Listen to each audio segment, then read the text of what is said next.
పరిశుద్ధాత్ముడు అంటే ఏంటి అన్నప్పుడు ఆయన గూర్చి కొన్ని విషయాలు మనం గంభీరంగా నేర్చుకున్నాం. ఏమి నేర్చుకున్నాం? జీవం లేని దగ్గర జీవాన్ని తెచ్చాడు. ఎక్కడ జీవం లేదు? ఈ విశ్వం యొక్క మూలాలలో, మౌలికమైన మూలాలలో జీవం లేదు.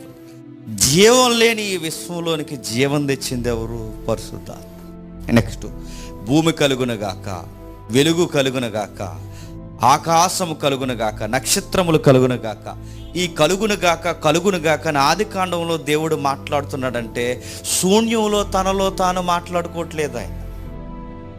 అంటే మనం అప్పుడప్పుడు మన గోళ్ళ వైపు చూసి, నేల వైపు చూసి, గాల్లో చూసి మాట్లాడతాం చూసారా? అలా మాట్లాడట్లేదు ఆయన. మాట్లాడుతున్నారంటే ఈ స్పేస్ స్టార్టింగ్లో ఎవరో ఉన్నారు.